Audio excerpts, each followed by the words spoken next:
What up, everybody? Brett here to bring you another Brett Reviews. I know we took about a little bit of a month hiatus off here and there. I was trying to get some things squared away and figure some things out, but we're back to bring you another review, and I am today going to be doing Star Wars Empire Strikes Back. I'm wearing my Star Wars button-up shirt for this occasion, and of course, if you like this, hit like, subscribe, comment down below what you want me to watch. But let's get started on this.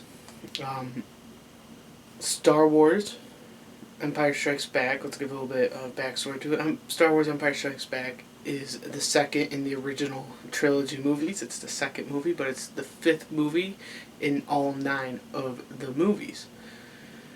And honestly, it's probably one of the better ones out of all of them. It is. It's really good. I liked it a lot. It was entertaining. I was entertained by it. Compared to the new ones that we have today, I thought it told a conclusive story. So let's get in, talk about story, summary, all that jazz. We're just going to talk about it all today. So the overall summary, this movie takes place right after New Hope, after they blow up the Death Star. Darth Vader is hunting down the Rebel Alliance to make them pay for what they did. They chase them all the way to a planet called Hoth. Hoth is a snow planet. Completely snow, gross and snowy, all that good jazz. And it's a brutal place. So, while they're on Hoth, the Rebel Alliance is on Hoth, Luke gets stuck. He gets trapped by an angry, abominable snowman-like creature. He gets knocked out. His lightsaber falls. He goes and he uses the Force to pick it up, bring it up, and he slays the monster that trapped him. Then he starts walking back at the Rebel base. They're looking for him. They're looking for him very hard. And Han goes, fine, I'll go out and look for him. He gets on his little horse snow creature he's riding. He goes out, go get him. Fortunately, this Tauntaun, I believe is what the animal was called, dies, Hans, but he finds Luke and he cuts open the Tauntaun and shoves Luke in there so he can be warm and heal. And then they get back to the base after that. The next day they get back to the base. And then after that, they go kind of their separate ways. Han and Leia and Luke, they all kind of go their separate ways. Han and Leia go one way, getting chased by the Empire. Empire finds them. Darth Vader's hunting them down. You know, we get that cool scene with Vader just cutting through everybody. Yeah, that's what he's doing here. Destroying rebels. Luke has already left to go find Yoda on Dagobah. And Han, Leia, and Chewie are getting chased by the Empire. They go to a place called Cloud City. But we're going to cut to what Luke's doing right now. Luke is on Dagobah, and he's looking for Master Yoda. He sees this little green creature. Whoa! All that jazz, all the way Yoda talks and everything. And he goes, he finds out it's Yoda, and he goes, too old. Too old he is. And hits him with a cane.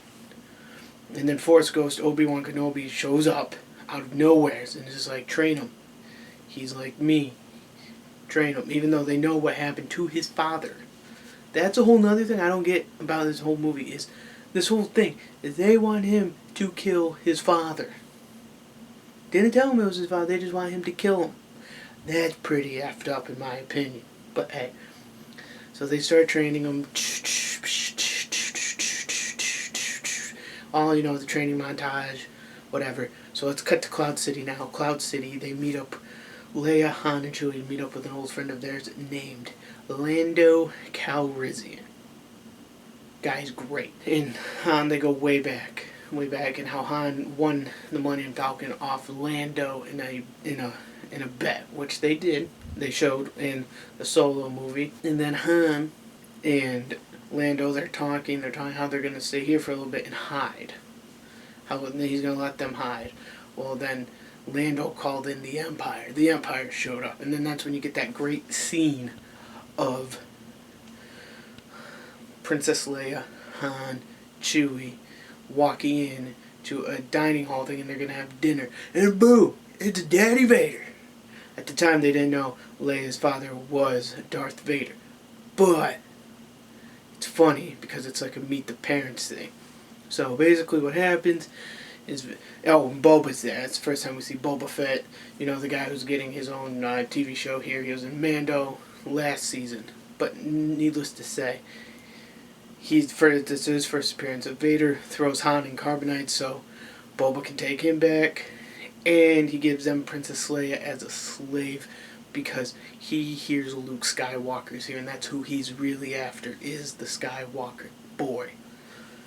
So they end up fighting. All that good jazz, all that fun jazz, slicing and dicing, trying to kill each other, and then you get that famous scene from Vader. They never told you about your father. They said he died in the wars, Luke says. Vader goes, no, I am your father. No! Also, this is also by the time Luke also lost his hand. And Vader said, come to me, come join me, and we'll take down the Emperor.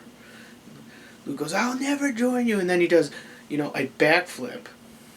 Crazy bastard does a backflip, gets caught by, I believe at the time, Lando or Han. Either way, it ends with Luke going back to Dagobah and finishing his training with Master Yoda. Han's captured, Princess Leia's captured.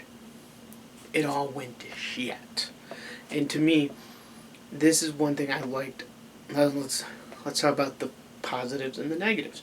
Negatives, I kind of felt like them not telling Luke that his father was Vader and that they want him to kill him is kind of a negative. Like Yoda and Ben and Obi-Wan were just like, yeah, go kill your father. No big deal. That's a psychological thing. And he doesn't know what his dad did. He doesn't. He doesn't learn that until later on. So to me, that was kind of a negative. And the whole, Leia kissing Luke thing, the whole weird incest thing. But hey, whatever. It's a space fantasy. They do that. Really, those are my only two negatives. Positives, it's just overall a great movie. You didn't need to know what happened in the first one to know what's happening in the second one. But it helped. Where I think that's where the sequel trilogy, I think that's where it lost its mutter. They were all just 3 individual films, and they didn't even connect. At least with the originals, it was one story. There was a big bad, and they were trying to take him out. And to me, that's what storytelling is. You need to build and build and build upon these great characters. And it's kind of why Star Wars took off. You had the Luke Skywalker trying to take out his father, Darth Vader, or Palpatine. Where in, let's just use the sequel trilogy, there was no true big bad. It was just Kylo Ren who was dealing with, should I be a good guy, should I be a bad guy, should I be a good guy, should I be a bad guy, should I be good, bad, all that jazz. But needless to say, those are my thoughts on Star Wars Episode 5, Empire Strikes Back. If you liked it, hit like, comment, subscribe, comment down below what movie you want me to check out, and of course subscribe. Thank you.